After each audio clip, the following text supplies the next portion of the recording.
Welcome to the True Wealth Podcast, where we specialize in helping aspiring homeowners break into the real estate market and help investors create and build wealth through real estate. We will be sharing some of our best advice around real estate so you can purchase your first home or reduce taxes and achieve financial freedom. Your host, Seun Adeyemi, is a certified financial planner, mortgage professional. Financial freedom is possible when you have the right mindset, coaching, advice, and community. So, let's get real. Welcome to the True Wealth Podcast. I'm your host, Seun Adeyemi. Today, we're going to be talking about rent to own. It's a concept that is not many people may be familiar with it, but we're gonna get into the nuts and bolts, talk about how it works. And I've got Alfonso from JAAG Properties who's gonna talk to us today and tell us about their rent to own program, what they do, how it works. Alfonso, how are you doing today? I'm doing great, Sean. Thanks so much for having me on. I'm excited to chat and to share all about the rent-to-own strategy with your audience. And thank you so much for having me on. My pleasure. So I actually found out about you guys maybe 6 months ago, and I kind of been browsing through your website. One of the things I found impressive was all the reviews. When I went on Google and all the reviews of what you guys have done, how you've helped people get into home ownership, and the different strategies you have. So I want to talk a little bit about that. How long has JAAG Properties been doing this? Yeah, so we're going to be actually celebrating 9 years in business at the end of this month that we incorporated the business. It would probably be about a year or two before that we're doing rent to own kind of part time, but we incorporated the business in November of 2014. Wow, that's a long time to be in this space. So how does rent to own work conceptually? Yeah, ultimately, it's from a few different perspectives. So there's three main, I guess, characters, if you will, that are involved in the rent-to-own process. First is our tenant buyers. The whole reason why we do our business is to help those families, individuals that can't qualify for conventional financing. We have our joint venture partners, that's real estate investors that are looking to invest in real estate, but don't want to manage toilets, tenants, the headaches that come along with property management or landlording. And then we have our referral partners. So that's real estate professionals like yourselves, realtors, mortgage brokers, lawyers, accountants that are in the real estate space that come across families, individuals that can't qualify for financing, or for those that want to invest. So ultimately, the way that it works is we find someone, a family, an individual that can't qualify for conventional mortgage financing. We take a look at what's preventing them. It's usually something to do with their income, their down payment, or their credit score. And we provide them a budget. And we say, okay, based on all the information that you provided us, you can go out and shop and look for a home that's $500,000, $600,000, $700,000. And our tenant buyers actually get to go out and shop on the open market and choose the home that they want to own. It could be a single family home, it could be a townhome, it could be a condo, but they actually get to choose the home, the area, the type of property that they want to live in. And then we partner with our joint venture partners, our investors, to actually purchase that home. We usually set a predetermined time period. It's typically around 3 years is the length of the program. Okay. And set, a monthly payment and a future purchase price. And we actually help our tenant buyers overcome the credit challenges, help save the down payment, make sure that they're claiming their income properly so that they can successfully purchase their home at the end of the term. Okay. So there are a couple of facets to this. There's the consumer trying to buy the property. There is the investors, the joint venture partners. So what happens is I'm a prospective home buyer. I want to buy a property, but for whatever reason, I don't have enough down payment yet, or I don't have enough credit, or my income's not there. It's usually one of those three things. I come to you, and you assess my needs. You go through all that detail. Then I go out and find a property that fits what I'm looking for based on the information you've given me. I qualify for, well, if I had enough down payments, and if I had enough down payments, if I had this kind of credit score, this is how much I would qualify for. right? The income piece is the one I'm not quite clear on, but I'm going to come back to that in a second. So I got a down payment, my credits. Most times in the past, when I've seen rent to own, the biggest challenge is typically credit, where they've got a few things they want to work through and to clean up their credit, or maybe even down payment. They have some money, but they don't have all of it. So in this case, I'm come to you. You tell me this is how much I qualify for. I go into the marketplace, find the property, and then you guys come in and buy the property on my behalf, right? Yep. That's Okay. right. What happens from there?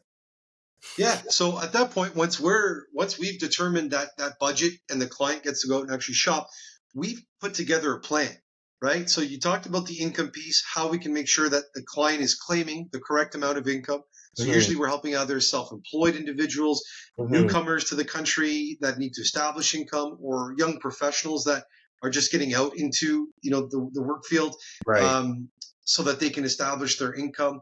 Whether it's it's improving credit, so to work on a credit plan to make sure that we're budgeting, paying down certain debts, paying bills on time, putting that financial plan together, as well as for the down payment. If that's the lack of down payment today, we budgeted as part of the payment that our client's going to build towards their 5, 10, or 20% that they need by the end of the program, so that they can check off all three of those boxes, go back to conventional lender, one of the big 5 banks or B lenders, so that they can qualify for their own mortgage and actually purchase the home. So we're assisting our tenant buyers throughout the program. It's not just, hey, we'll buy it, and hey, when you're ready, call us. We're actually putting together a home ownership and training plan or program for these tenant buyers, keeping them accountable, helping them throughout the program so that they can budget and be successful and purchase the home.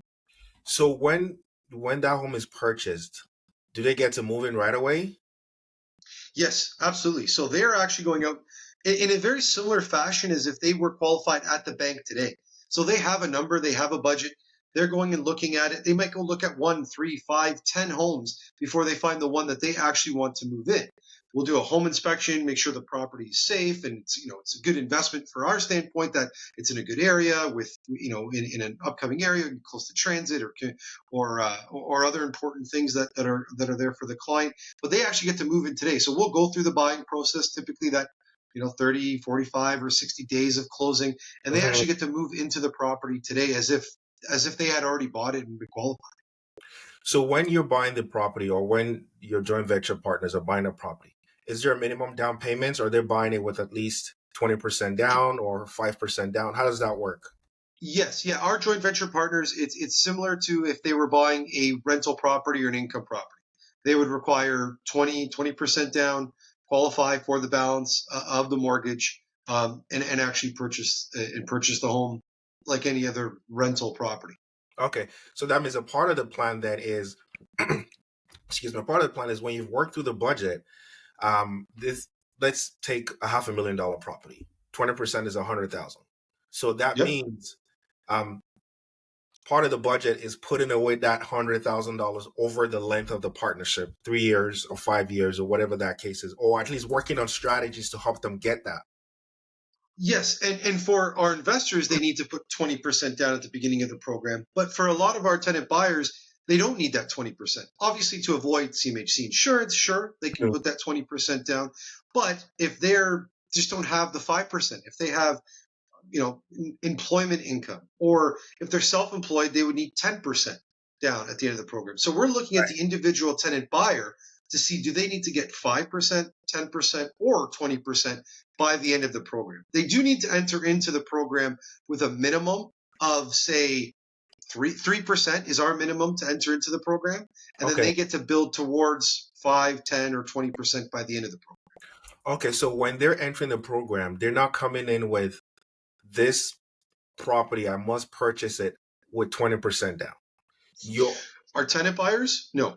Yeah, your tenant buyers, right? So your tenant buyers are coming in with, you're qualifying them based on where they are and when you think they could be in 3 years or 5 years or something like. So there's obviously there's a minimum 3% criteria, but it's not like I got to be able to qualify this person at 20%. They can come in with 5%. but not get maybe the 5% is not enough to get them the property that actually suits their needs as a family. And then the goal then is, okay, maybe 10% will get you there. So now between the next 3 years, we need to try and help you save that 5% down. Am I getting that right? You got it. You got it. We build every single one of our rent to home programs individually tailored for for that individual client. Some of our tenant buyers have, 5, 10, 20% down, but their credit isn't where it needs to be. Right. Or maybe they're not claiming the right amount of income, or their income is new. So their down payment is not the issue. It's fixing credit, or claiming income properly, right? If it's a matter of not having the full down payment, then that's what we're going to build that program for, is to say, hey, you have 3% now. We need to get you to 10% by the end of the program based on the monthly payments. Okay, so the monthly payment factors the difference. So they move into the house, and let's say you need monthly payment is $2,500 a month. That's when the $500 a month has factored in. A portion of it is going towards making up the difference in the down payment required, right? Correct. Yeah. So you and I could be qualified for the same purchase price, right? You and I could both be qualified for a $500,000 purchase, but you've done a better job. You saved up more. You're entering into the program with 5%. I'm only entering into the program with 3%. Right. My payment will be higher on a monthly basis because I need to build up a higher down payment by the end of the program. Yours will be lower because you already had a 2% head start. Okay, got it. So you mentioned something at the beginning. You said, so you're buying it, so you buy it for them at the market price today, but they're buying it from you at a future value. How do you kind of work that? Yeah, again, we use a conservative appreciation rate. Typically, we're somewhere between 4 to 6% per year on that purchase price. We're going to obviously look at the market conditions, what it's done historically in that specific area, but also we're going to look at what the tenant buyer is able to qualify for at the end of the program, because we're going to know their Right. income, their down payment, their credit, and we're going to say, and that's generally how we determine today's purchase price, is based on what the future purchase price, and actually working it backwards. Because we need to know that this tenant buyer is able to buy the home at, say, $600,000 in the future. So today's budget is $500 or $525 for them to go out and look for the home, because they're going to purchase the home at $600,000 at the end of the 3-year term. Got it. So talk to me about, like, what do you have what does the agreement look like? Yeah, so there's a few different agreements with our tenant buyer. There's the standard lease agreement that we sign with them, because they are going to be tenants in the home until Right. they buy the home. What actually makes it a rent to own, and what I think is the most important document, is that purchase option contract. So that purchase option contract is going to cover what the monthly payment is, how much of that payment is going to go towards their future savings, what the future purchase price is going to be. That's what covers all those important things. So that's what's signed with our tenant buyers, our lease agreement and our purchase option contract. With our JV partners, we're signing a joint venture agreement outlining all the details, the investment amount, the returns, the cash flow amounts, the length of the term, all those details that you'd sign, and all the responsibilities of what JAAG is going to be doing, and then what our joint venture partners will be doing. So the rent to own, the price is predetermined how much they would buy it for. So they already know ahead of time, this is how much, which is great, because then I don't have to worry about market going crazy and I can no longer afford that home if I was to go into the marketplace directly. Because that's the challenge today, right? I see a property I like, it's $500,000, and I have one of those 3 things missing. But by the time I get that fixed up, depending on what the market is, that property is now $650, $600, $700. It's way above my budget. Now I got to save more money. So it's always like a moving target that I can never actually hit that target. But by having a rent to own program where the future price that I'm going to buy this for is already predetermined, it helps me as a buyer already. Okay, I know what my plan is. I know how much I need. And so you factor all of that into the agreement for them to buy the property. For them to buy the property at the end. Sorry, you wanted to add something? No, that's exactly right. It's giving the client, a peace of mind knowing that they have a purchase price. They know what they're going to buy the home for at the end of the term. They know where they need to get their down payment to. They know where they're going to have their credit at. They know what their income amount needs to be. So it's peace of mind that they know what they're going to buy that home for, and security that, they have this option to buy at the end of the term. So you said something which I like. It's an option to buy. So because we all know life happens, right? I'm coming into this program. I'm going to buy this property in 3 years at 600,000. The issue right now is actually I have my down payments, but my income. I'm new to Canada, or I'm a business owner and I don't have 2 years of employment history to show, because that's usually what most lenders want to see. They want to see a 2 year or at least 1 year. Yeah. So I go into this program with the option to buy, but life happens. Yep. 3 years down the road, there's a loss in the family or a job loss. Or even, let's even say, it's not that I don't want to buy it anymore, but now I got to extend my period. So the original plan was 3 years, but I'm close to the 3 year mark and we're not quite there yet. How does that work?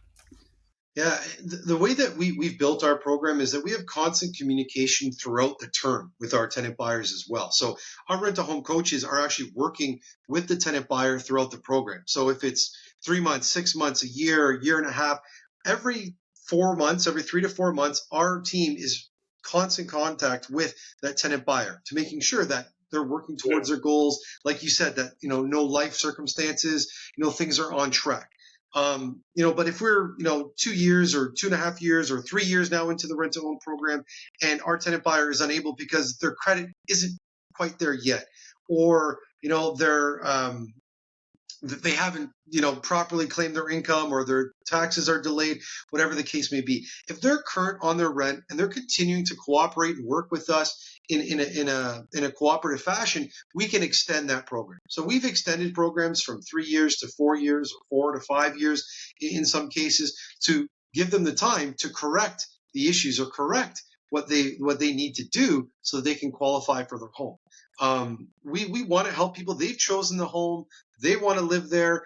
They're going to own that home. So we want to work with our clients to be successful so that they can own the home. If there's something that happens unforeseen or out of their control, then we can extend the program. Now, on the other side, if they're not cooperative, if they're just delinquent, not making payments, things like that, we would have to move on from that and essentially sell the property. That's not what we want to do. We want to work with our clients every step of the way.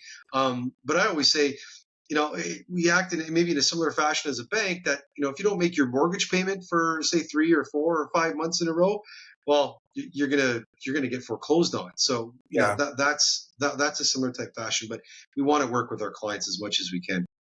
So what happens in an exit strategy like that, where they're not making their payments, they're backed up on it, and you need to exit as a company? What happens with the extra portion that they've been paying towards this program? How does that work? Yeah. So again, it is a case by case. We'd have to determine, again, what had happened. So an example, there was an individual that was injured at work and they couldn't return to work. And unfortunately, the type of income or the disability payment that you'd be receiving, most lenders, banks wouldn't qualify somebody like that for a mortgage. So what we had done is we had sold the property on the open market, and we were actually able to return a good portion of those deposits that they had given, the initial deposit and that extra monthly to the client at the end. Now, that's because we were able to sell now the property for a higher amount than we were scheduled to sell to the client. If the equity is not there and we sell the home for less than what we were going to sell it to the tenant buyer, then that additional equity isn't there. Really, that extra deposits, that's an equity of the home. So it's only achieved when they buy it or when we're selling it at that price or higher that we can actually have flexibility on returning those deposits. So when you have to extend, they're not exiting, they want to remain there. Does that change? And what's the average time you have to extend it? 1 year, 2 years? Yeah, we'll look at typically a 1 year, again, depending on the circumstance. But yeah, we can extend it 1 year or 2, depending on what issues that are still needing to be corrected. to make sure that the tenant buyer is successful. If it's credit or if it is, income, because essentially part of the monthly payment is the down payment savings. That's usually kind of a given that they will have the correct amount saved by the end of the Right. program. Right. So it's usually that maybe there's a job loss and the income hasn't come in, or they haven't done the things or paid their bills on time to Mhm. get their credit back into where it needs to be. And so when you have to extend, does that change the purchase price? Because now I'm just thinking from a planner's perspective. You have these numbers based on 5% growth year over year, but now the program was initially 3 years, but now that you have to extend it 4 years, 5 years. Does that original price point change, or you just? Yeah, again, we're going to look at it on a case by case. In some cases, we have added, another additional 5%, say Mhm. from that fourth year. Some cases we haven't. But again, yeah, like ultimately, we want the client to be successful. As Mhm. investors, we need to make sure that we're profitable as well, in making sure that that we're protecting our joint venture partners. So we kind of come to a happy medium where all parties are still being able to be successful. So let's talk about the joint venture side for a few more minutes. What does it qualify? What How would a joint venture? How will a partner qualify to get into your program? What's the criteria? What are they looking at, and that sort of stuff? Yeah, most of our joint venture partners is that they have the capital, whether it's it's in their bank account, lines of credit, if it's registered funds, those types of things, Mm. that they'd have to actually have access to the capital for Mhm. the down payment, like 20% that they would need, and then the ability to qualify for a mortgage, right, based on their income, their down payment, and their credit, right. So it's really that's the criteria of being able to purchase a investment real estate um, property, right? So that depending on the purchase price of the home, if it's 500 or 600 or 700,000, then that 20% is 100, 120, $140,000, and then the mortgage amount obviously to balance that out. So as a JV partner, when I'm going to come buying this property, it also means you're having an agreement with me on how much I'm going to sell it to the rent to own, those leasing the property in 3 years. So I kind of already know how much my profit is going to be at the end of the year. So I'm guessing what you're trying to do here is placate both parties, where for me as a JV partner coming in there, I see it as an attractive option to park my money for the next 3 years or 4 years. And this is what my exit strategies, this is how much based on the agreement with you guys, how much I'm selling the property for. And Yes. so I guess it's a happy medium between both of them, right? Yes, yeah, absolutely. It's again, it's stability, it's security, it's a little bit more, versus let's say like a flip that you're buying it, you're putting in the renos, and then you're hoping to sell it at a certain price, and you hopefully get that price. With the rent to own program, our joint venture partners are protected because now we have an interested buyer that is going to buy it at that price. So we know what the exit is. We know what the monthly cash flow, because the payments for the length Right. of the term, 3 years, is predetermined as well, right? We're getting a fixed rate mortgage so that through the term of the program, we know what our monthly cash flow will be. We know what we're going to sell the home for. We know what our disposition costs are, and we have that profit at the end. So it's that stability and security and predictable returns. So for me as a JV partner, yes, my capital on the back end is protected. But what happens in the event where those leasing the property, they don't make their payments, something happens, something falls through, the mortgage is in my name. I technically still own the property and title. How do you mediate and to make sure that as an investor, my mortgage payments are still being made? Yeah. So first and foremost, that's our job. That's our job to make sure that we're screening for the best of the best clients that are actually entering into our program that have the highest likeliness of success. To your point, life can happen, and maybe there's missed payments. It's our job to actually make sure that we're going and collecting those payments and following up with the tenant buyer. As a true partner with our joint venture partners, if there was a missed payment or we would never want our partners to be in arrears or have any missed payments or jeopardize their credit or their ability to get credit. So we would step in and also, again, the same way that we would share in the profit, we're going to actually share that if the tenant buyer stopped paying and now there's a $2,000 mortgage payment and taxes and insurance that need to be paid every single month, then we would step up and make sure that we're contributing to that until we can get the tenant buyer back on the right track and paying, or we liquidate the property and sell it and then recoup those costs. So what happens also if, using the same scenario on the buyer's perspective, if I need to exit for whatever reason, I need to sell the house. The program was 3 years, but we're 2.5 years in, something happens and I got to sell the house. How does that work? Do I have to find a buyer for the same price? So you mean that, so 2 years into the program, the tenant buyer decides they don't want to buy the home anymore? No, I have to sell the home. I'm the JV partner. Right? As the JV partner. Okay, I understand. Okay. I bought the home. They're servicing it. I have my exit strategy, 3 years for X amount of dollars. That's when I'm going to sell it. But for whatever reason, I need to sell it sooner rather than later.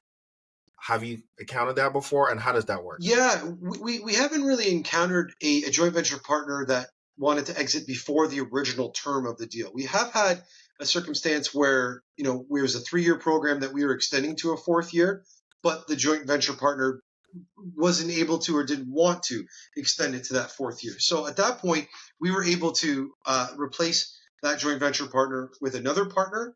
And again, I could foresee us maybe stepping in and helping out as well, too, from that point of taking over that deal. But up until this point, we haven't had a joint venture partner. Typically, when we're talking with our joint venture partners, they know it's a 3-year term. Right. They know that this is going to be the length of the program. If things do come up, they have other, means to kind of address those issues. But yeah, that's a new one. We haven't had a joint venture partner. We haven't encountered that. Like I said, we have seen one that wasn't looking to extend. Yeah, I mean, it's unlikely, but it's just one of those. As an investor, I'm thinking, okay, well, I can park my funds here. But I don't have to deal with, because I'm thinking about it. I want to buy a rental property, but I don't want to deal with the hassle of finding tenants, rent, maintenance, and all of that. I can come to you guys and say, I'm going to do this. I'm going to invest in real estate, but y'all going to handle everything. And I just sit back, let you manage it. And in 3-year time, I know exactly what my exit strategy is. Yep. I'm basically hands off. I'm only hands on if something happens, our mortgage payments are not made.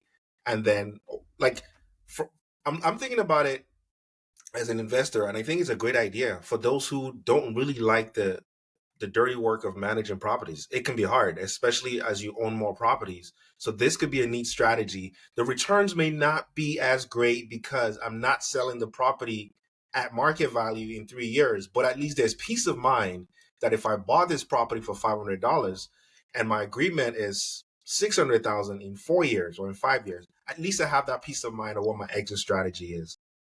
Well, all those things are correct, and I will challenge you on the point that the returns are pretty good, right? So the returns with the monthly cash flow as well as that sale back, yes, we did see in recent years when real estate appreciated at 20% per year, and there's astronomical increases in purchase prices. However, if you look back from the early 1900s till about the early 2000s, on average, real estate increases 8% per year, right? That's the number that I've seen. We're somewhere between 4 and 6%. So we're just below that, century worth of data. So, could we have sold it for more? Sure.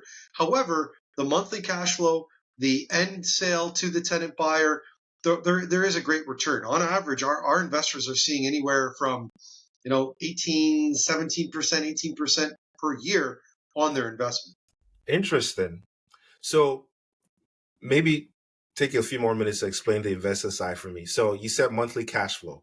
So yes, as an investor, outside of the capital I receive at the end, am I also potentially receiving cash flow?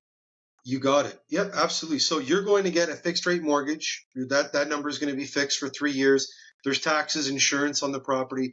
The payments that our tenant buyers are going to be making are above and beyond that. So there is a premium on that. So there is going to be monthly cash flow that JAAG participates in as well.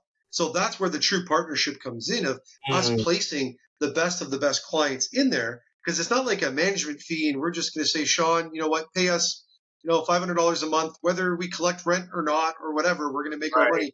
We are actively participating. So if you're making $1, we make $1, right? If you're losing $1, we're losing $1. So it's in our vested interest to make sure that these are the best clients in these programs, that we're following up with them, making sure that they're doing the necessary things to be successful. Because if they're not, we don't make money, our joint venture partners don't make money, Right. and then the deal's not successful. That's actually a really smart strategy, because now as I'm thinking about it, so the monthly payments the tenants are paying, that payment is, part of it is a mortgage, part of it is their savings, part of it is cash flow to yourself, an investor who owns that property for them. You got it. And I'm also assuming the budget also includes the tenants paying all these other costs that come with owning a house, property taxes, or is that all Insurance. lump sum? So you calculate what the property taxes, what the maintenance fee, what the condo fees are, and then you give them one number, and that one number covers the property taxes, covers the mortgage, covers their savings, and covers the spread of cash flow to yourself or to the investor. You got it. You hit it right on the head there. And the other benefit as well is that you think of these are not just normal tenants. These are tenants that want to purchase this home. They've went out and actually chose this home Right. on that side of the street, in this area of the town, close to their school, their work, whatever's important to them. They have the pride of ownership. They want to own that home. So they're going to be maintaining it, taking care of it as if it's already their own. They're shoveling the snow, changing the furnace filters, Right. making, in many cases, they're not just maintaining the property, they're actually improving it, right? Changing flooring, kitchen cabinets, counters, I could go on and on about all the improvements that the tenant buyers actually go and make to the property, right? So they're actually like a homeowner in training with the mentality, I'm going to own this home, I'm going to take care of it, I'm going to maintain it, and build towards my future. So are there location restrictions?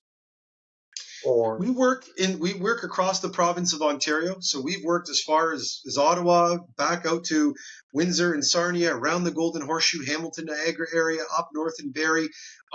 We have gone into some rural communities as well, but very specific circumstances that it's, it's very secure jobs and things like that in those areas. But most of the time we're going to be in, I would say B markets that, or that are commutable to those A markets, like Hamilton as an example, to Toronto, or Brantford to Hamilton, the St. Thomas to London, those types of examples where they're going to be in those areas, in suburban areas where there's homes, there's transit, there's amenities that are important for the people that are living there. Okay. I think this is the best rent to own program I have heard of. Well, thank you for saying that. We take pride. We've tried to think of all the different things that could go wrong or may go wrong, and you never know. Like you said, life happens, and there's all different types of circumstances. But it's really a partnership. Whether it's our tenant buyer partners, our joint venture partners, our referral partners, and we want all partners to feel like they got the better end of the deal. For our tenant buyers, they have the time to correct their issues so that they can own their home. Our joint venture partners are making a great return on their investment. Our referral partners are able to transact and do more business. If all of our partners are winning, then we win. That's what our goal is that if one of those is not, then it's out of alignment and it's not a successful project. It always has to be a win-win-win for every party involved. So before we wrap up, the third category of people you work with are referral partners. How does that work? How does your partnership with them work? Yeah, as an example, if you're a real estate agent or a mortgage broker and you're listening to this podcast and you work with clients that aren't able to qualify for conventional financing, what is your normal, course of action today? Well, if you're going to say, hey, you need to save up more down payment, you need to fix your credit, you need to claim your income properly. And when you do, call me back and we'll go and look for a home. So two things have to happen. They have to do that, and then they have to call you back. So, how likely that's going to happen, I don't know. There's amazing realtors, mortgage brokers out there in the world that have great follow-up systems and encourage people and follow.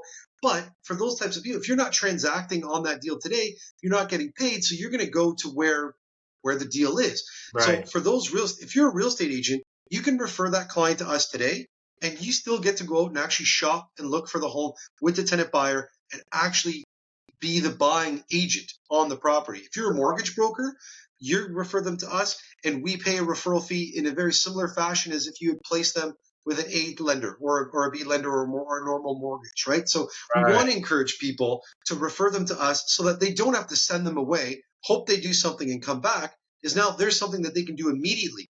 They can enter into our program. The real estate agent can still make their commissions on the buying side as the agent. The Mhm. mortgage broker is still going to make their commission as if they'd placed a mortgage for that tenant buyer. And again, our referral partner wins because now they're able to do a deal, help their client, and get paid, because that's how they get paid, right? Is by doing deals. This is a fantastic solution, especially in today's market.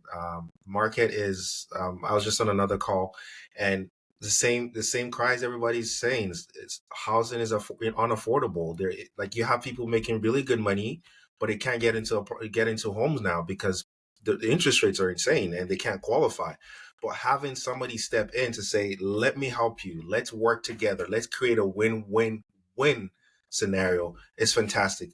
Alfonso, this has been awesome. I've learned a lot. I knew about rent to own and I've looked into it in the past, but I've never really found a program that works just the way you described it. And I think it's a fantastic program. It definitely has a space in the marketplace. Well, your website is filled with so much information on the coaching you offer, on the strategies you offer, on the support you offer home buyers, which I think puts it over the top and makes it a great offering for those looking to get into their homes. Alfonso, thank you very much for your time. This has been really helpful. For those who are listening and they want to get a hold of you, what's the best medium? Well, thank you so much for the opportunity to share this with your audience, and I appreciate your kind words. If you want to get in touch, you can, like you said, visit us on the website. It's jaagproperties.com, JAAG properties.com. You can get in touch with me directly. It's Alfonso, ALFONSO, at jaagproperties.com. Happy to have a chat, and just really appreciate your time today as well, and being able to share this program with your audience. It's been a pleasure, Sean. Thank you very much. And we will talk offline, and I'll definitely be in touch. Thanks for joining us today. My pleasure. You've been listening to the True Wealth Podcast. See you next time.